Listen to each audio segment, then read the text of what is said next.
Hello friends! Today I'm going to show you how I make broccoli salad. This is one of my favorite side dishes to make, especially during the hot summer months. Please take a moment and subscribe and hit that bell icon for future notifications. Now, you don't have to wait for summer to make this salad. This salad can be made any time of the year since all the ingredients are easily available year-round. There's also a great deal of flexibility in what you can add and substitute, and I give you several possible solutions as well as additions that can be made to the salad to make it more hearty and filling. Things such as cooked chopped bacon or shredded cheddar cheese, but I will discuss more of that later in the video.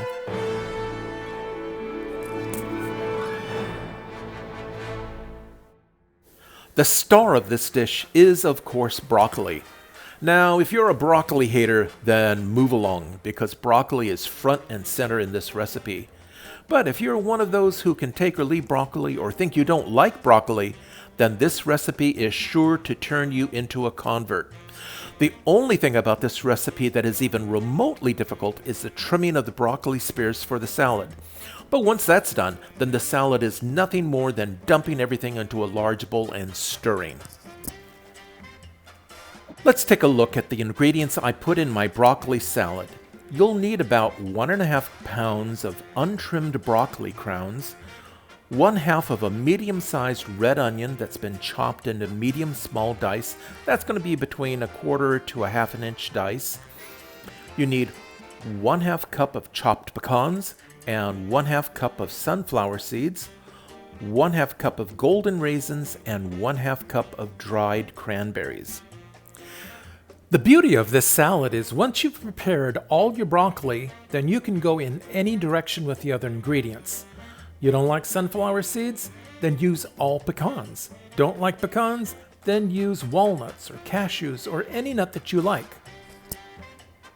Don't like raisins or cranberries? Then substitute any dried fruit combination like chopped apricots and cherries.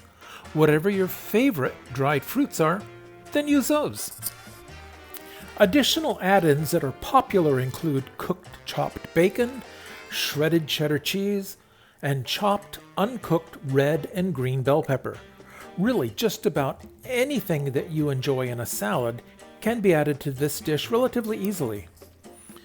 When preparing the broccoli, I usually start with broccoli crowns.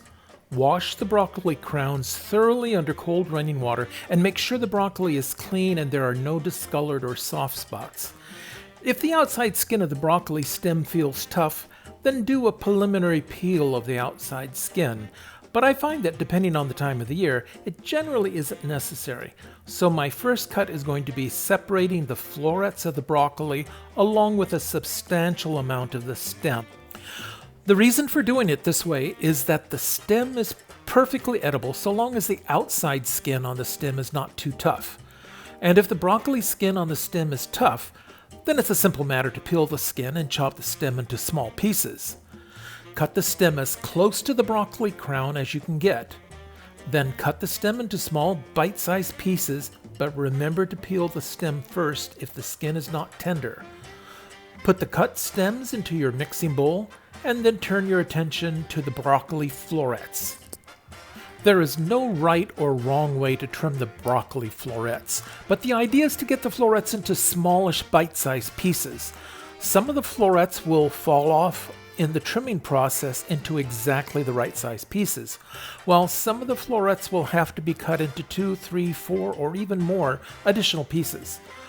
Once the florets have been trimmed to the small bite-sized pieces and the onion has been chopped, then the only thing left to do is to make your dressing and mix everything together.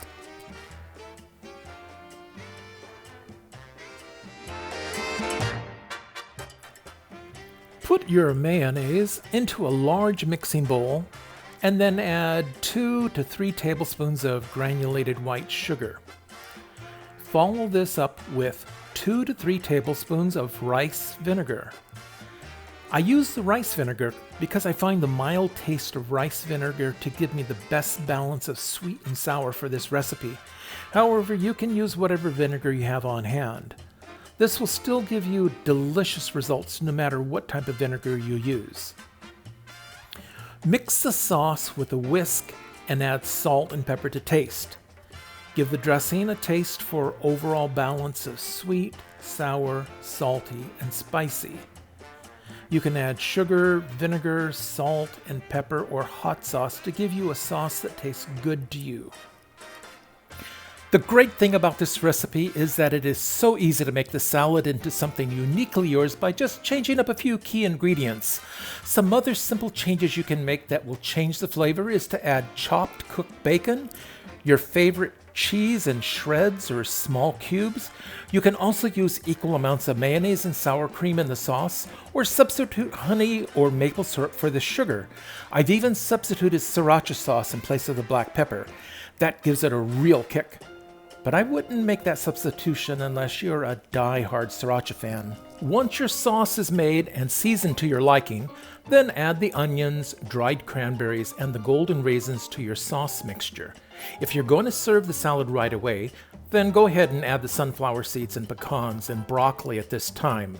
But if you're going to chill this in the refrigerator for more than a couple of hours, then don't add the sunflower seeds or the pecans. Finally, taste the salad one last time and adjust the flavor with more salt, pepper, sugar, or vinegar.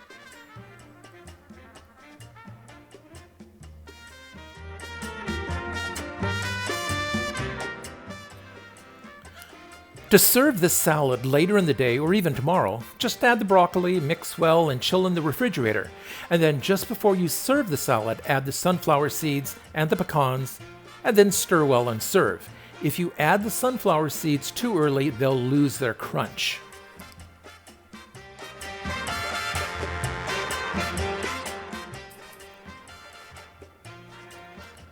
This salad is a delicious blend of slightly bitter broccoli with mild red onion, along with the tangy dressing, the salty nuts, and the sweet dried fruit. I've had people who claim not to like broccoli that love this salad, so I hope you'll give it a try. If you enjoyed this video, please give it a thumbs up, subscribe, and leave me a comment. I always enjoy hearing from my viewers. Until next time, I hope you join me again on the Adventures in Food with Howard.